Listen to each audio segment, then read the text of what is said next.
There's a specific kind of person who can get everything they said they wanted and feel almost nothing when it finally arrives. Not sadness, not even disappointment, just a strange flatness, like the moment was supposed to mean more than it does. I've watched this happen more than once, and every time it catches me off guard because the person isn't broken, isn't ungrateful, isn't pretending. They just don't feel it, and they can't explain why. And somehow that's the part that scares them the most. Daniel got the promotion he'd been chasing for 3 years, and he told me the drive home felt like driving through fog he couldn't name. He kept waiting for the feeling to catch up with the news, checking his phone, rereading the email, almost testing himself to see if it would land. It didn't land, not that night, not really ever, and he never told anyone that. Because how do you explain wanting something for 3 years and feeling nothing when you get it? He just smiled at dinner and let his family think this was joy, because it looked close enough from the outside. I keep thinking about that gap, the one between what a moment is supposed to feel like and what it actually feels like, and how quietly people carry it. Nobody warns you that you can do everything right and still end up standing in the exact same emptiness you were trying to leave. So what is actually missing if it isn't effort, and it isn't gratitude, and it isn't even the goal itself? The strange part is that the people who feel this way are often the most driven people you know, the ones who never seem to stop moving. They finish one thing and are already circling the next one before anyone else has even congratulated them on the first. From the outside, it looks like ambition, and it is, but ambition was never the whole story. Daniel's drive is the same thing that got him the promotion, the same restlessness that made him stay late, rework the proposal twice, refuse to settle for adequate. That restlessness built his career, and it is also the exact thing sitting in the passenger seat on the drive home, refusing to let him enjoy a single mile of it. I don't think the drive is the problem, and I don't think ambition is something to apologize for, but I keep noticing this pattern where the very thing that pushes someone forward is also the thing that won't let them stop long enough to arrive anywhere. You build the career, the body, the relationship, the version of yourself you swore you'd become, and some part of you is already scanning for what's still wrong. People tell him he's lucky, that he has the kind of drive most people wish they had, and he nods along because it's easier than explaining the truth. The truth is that the drive doesn't feel like luck from the inside. It feels closer to a leash he can't quite locate the end of. Maybe the problem was never what you were chasing. Maybe it was always something closer to why you couldn't stop chasing in the first place. And if that's true, then this isn't really about promotions or houses or relationships at all, is it? So when did this start? This quiet agreement that satisfaction is somehow dangerous, that stopping means falling behind. Nobody sits a child down and teaches them not to feel content. Nobody hands them a rule book that says arrival is suspicious. It gets learned the way most things get learned, early, sideways, without anyone noticing it happening. Somewhere, a nervous system figured out that noticing what's missing kept it safer than noticing what's already fine. Think about it like a smoke detector that got a little too good at its job, one that started going off its steam from a shower, not just actual fire. It isn't broken, it's just been triggered so many times that it can no longer tell the difference between real danger and normal life. For some people, that detector got calibrated early, in a house where love showed up conditionally, where good wasn't good enough unless it was followed by better. For others, it wasn't a person at all, just a temperament, a nervous system that was simply built more alert, more attuned to gaps than most people's. Maybe it was a parent who meant well but only really lit up at the report card, the trophy, the thing that could be measured and shown off. The love was real, but it arrived on a schedule, and a young nervous system learns schedules faster than it learns almost anything else. Or maybe there was no single moment at all, no clear villain, just years of small signals that being good wasn't quite the same as being good enough. For someone else, the wiring might have started even earlier than memory allows, a temperament that simply came online more sensitive to error, more attuned to what was out of place. Some children notice the one crooked picture frame in a room full of straight ones, not because they were taught to, but because that's just how their attention is built. That kind of noticing isn't a flaw, it's often the exact same trait that makes someone a brilliant editor, a careful surgeon, a person others trust to catch what they missed. The gift and the burden share the same root, which is part of why it's so hard to simply switch off. Either way, the mechanism ends up doing the same thing, scanning constantly for the next problem before the last one has even finished being solved. It's not malice, and it's not a personal failure. It's a system that adapted to keep someone safe in an environment where enough never actually felt like enough. The tragedy is that the environment can change completely.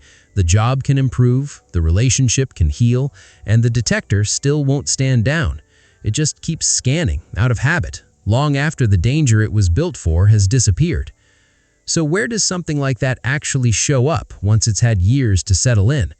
It shows up in small, forgettable moments, the kind nobody would ever think to call a symptom of anything. Daniel finishes a difficult project at work, closes his laptop, and instead of relief, feels a small itch of unease, like he's forgetting something. He isn't forgetting anything, the itch is just the detector, confused by the silence, looking for the next thing to flag. I've noticed it in myself too, finishing something I worked hard on and immediately, almost instinctively, listing what I could have done better. Not because the work was bad, but because some old habit insists that praise has to be earned twice before it's allowed to be believed. You might recognize this in the compliment you can't quite accept, the one you deflect before it even finishes landing. Someone says you did a great job, and before the sentence is even over, you're already explaining why it wasn't that impressive.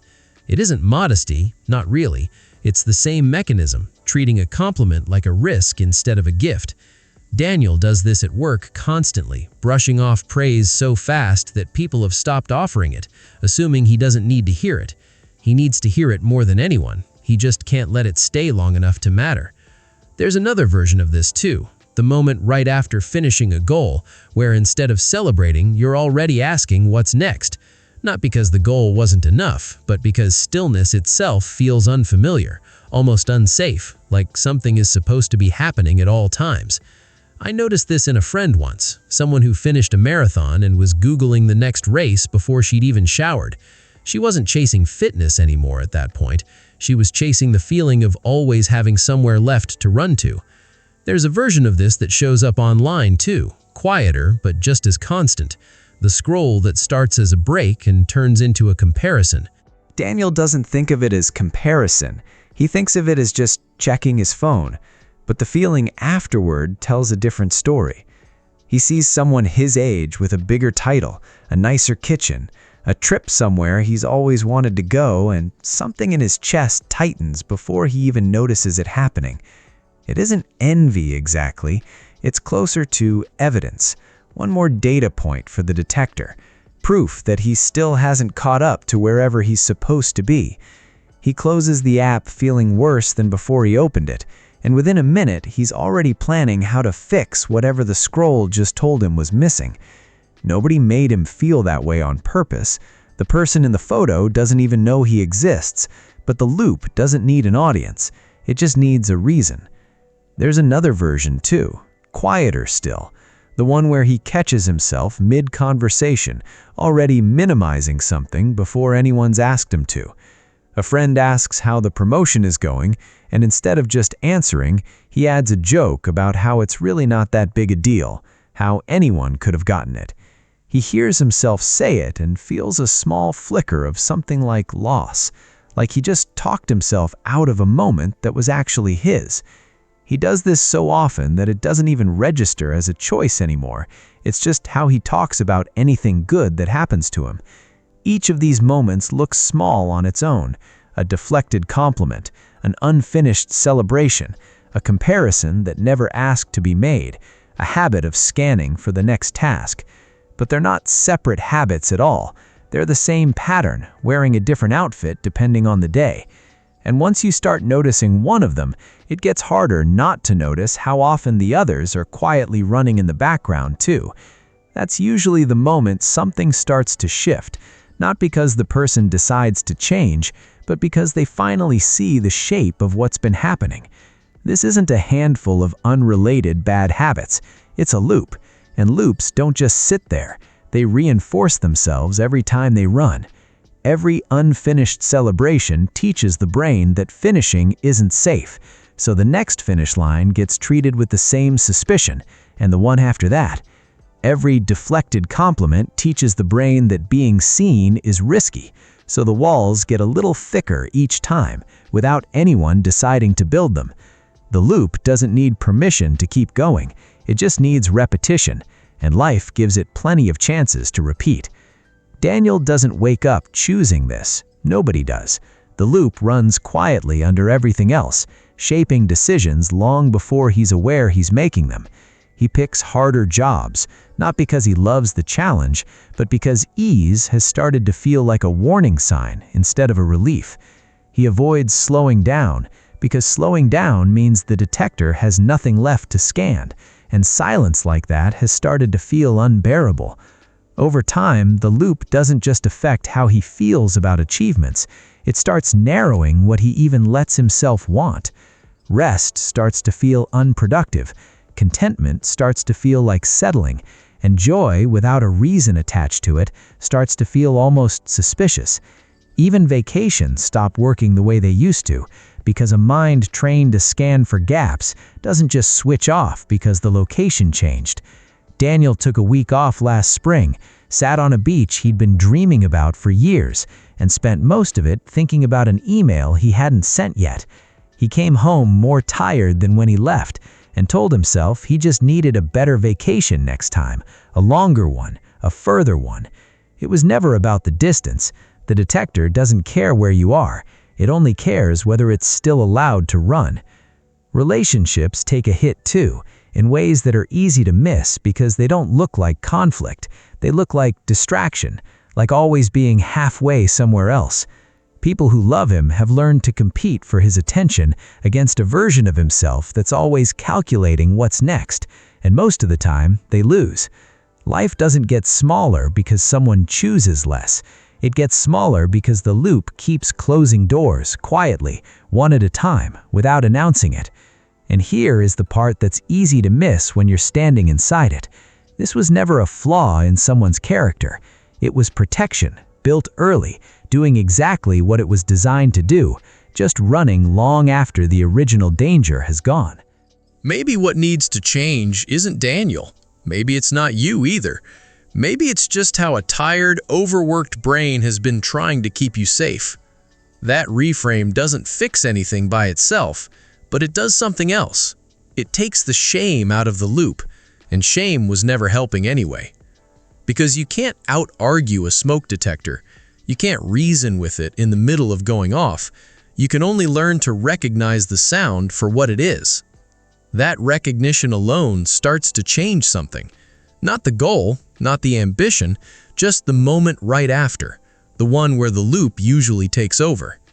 It isn't tips, and it isn't a 5-step plan, because those never worked for Daniel, and they probably haven't worked for you either. It's smaller than that.